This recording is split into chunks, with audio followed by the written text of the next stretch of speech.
What do we got? Who am I talking to? Just whoever talking, all of us. So just give us a shot. Give us an idea. The most UFC Hall of Fame or Matt Serra. I mean, how does that sound? Oh shit! I called Branch to win by knockout. That's what the fuck I did. I called that shit on UFC Unfiltered.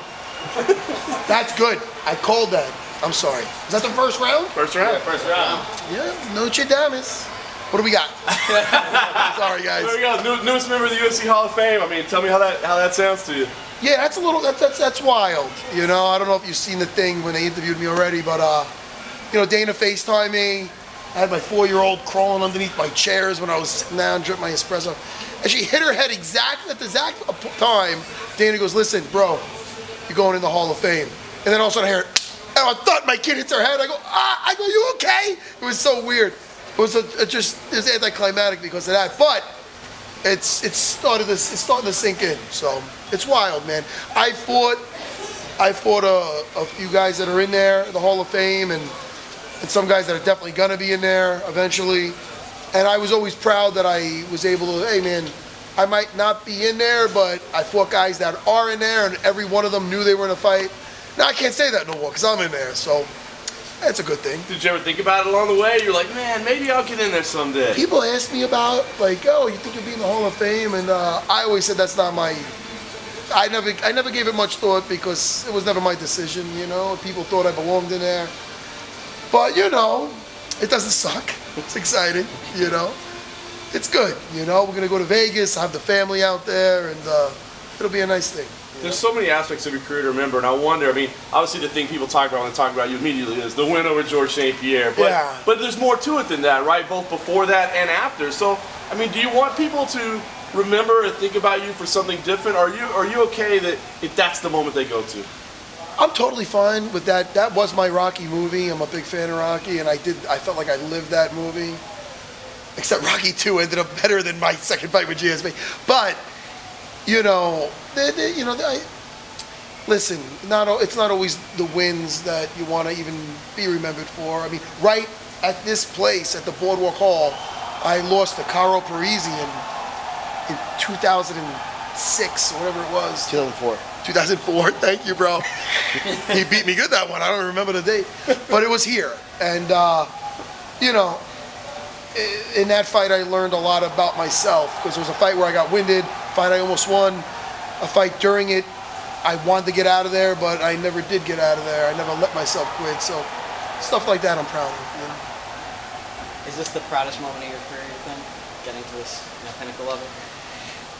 You know, I'm in this, like, I haven't fought in a little bit, you know. It's my last fight was at 36, so it was a while ago. And, you know, I'm in the next chapter of my life. I had so many, like, glorious moments. But now, like, right now I'm flying high, partly because of this. This is amazing. But my guy, one of my students, Aljo Sterling, just fought, and he won with a unanimous decision. I'm so proud of Marab, who fought earlier, who I feel got a rough call. And 2 weeks ago, I had the honor of being in Raging Ally at Quintus Corner when he fought versus the champ Khabib.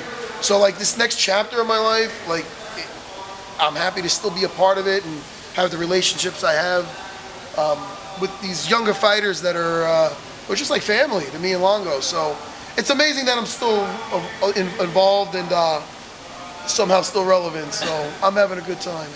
When the call came, did you have any inkling what was up? Did Dana give any hints or? You know, it came out of the blue. You know, Dana FaceTimed me, and you know, he does that from time to time, just to bullshit about anything. You know, it's not weird. We're not FaceTiming every night, but he does once in a while. He'll be with our buddy Skip or somebody. He'll FaceTime me. Well, yes. So I didn't think it was anything out of the ordinary.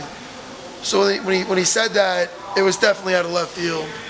But it was a good surprise. You know, my wife, my kids are proud, and you know, my family's proud. My students are all phones blowing up.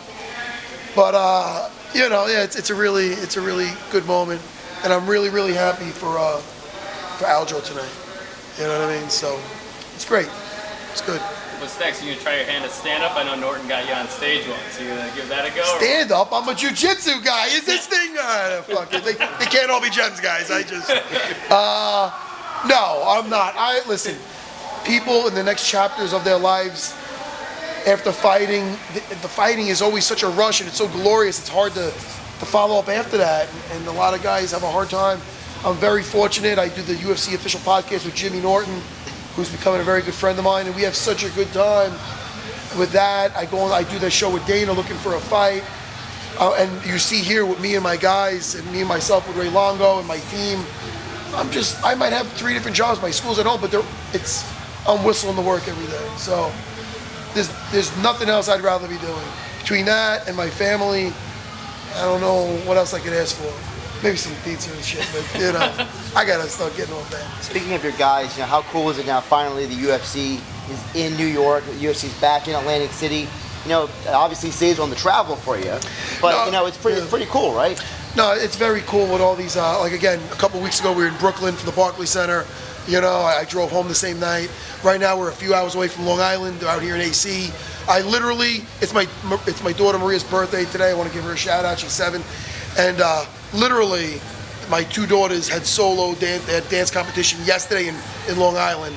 I was able to make both if this was anywhere else, I can't do this. So I was able to make both their dance competitions. They killed it, Serra style. And then I got here at midnight last night. So it's good. It's really nice to be able to have the MMA here, both in New York and New Jersey and whatnot. It's great, man. Matt, I know we're here to celebrate you, but I did want to ask you about Merab. What do you think happened? It was so tough for everybody to figure out. Did he go out? Did he not go out? No, he hit his head when he got taken down, so he said he was a little out of it. But he said he wasn't out, and he said they said for him not to move when it was over, so he stayed there. I mean, I want to keep this a happy moment. I really, truly, I don't know if you saw his Frankie Size fight, where he took the guy down 11 times, and he had the flu that night. So, I mean, he just got over the flu. So it's like, I truly believe that Merab should be 2-0 in here. I've had close decisions that I never argued, where I fought guys bell to bell, where it could have went. I think Merab is a ferocious fighter, and I just can't wait. He was like he was in Disneyland all week, this kid. So happy, just giddy to be here. And there's certain guys, it's a rarity to find guys that are just true fighters like that. Raging Al's one of those guys. Merab is another guy who's just a ferocious fighter. Love him to death. He's a good person, great fighter. I truly believe he should be 2-0 right now in the UFC. Were you worried about him in the hole? Because, his face was getting kind of purple. Maybe he was out. I was, and a lot of times when it looks like the head's about to pop out is when it goes on the tightest. So I was really, but I seen his hands. So I'm like, is he looking to tap? Is he quiet? Because if it's done, it's done. No, I don't know if he gave a thumbs up, but he was definitely, I see him moving his legs. He said his head was a little hurt he hit his head on the takedown. I got to see the tape. So he said, I kept shaking my legs. I kept shaking, moving. And to have a fight like that, and that kid he fought was very tough. 21-1 or something, or whatever it was.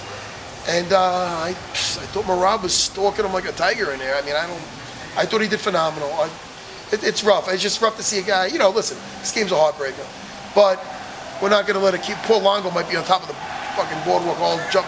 We got to make sure he's okay. But Aljo came back with that victory. Merab can keep his head up high. Ally Aquinta's a stud. I can't wait for Weidman to come back. This is exciting times. Do you think Aljo's going to get that look against Cruz? He called him out in the ring after. Aljo is literally, might be the most talented guy we have. He is extremely talented. It's all about his belief in himself and doing this and just pulling that trigger. And you see in his fights where you see changes between round to round with him just letting loose more and more. He does stuff in sparring where you think he's Spider-Man. Believe me, the best is yet to come with Aljo Sterling. Thanks, guys. Thanks, guys. We made it.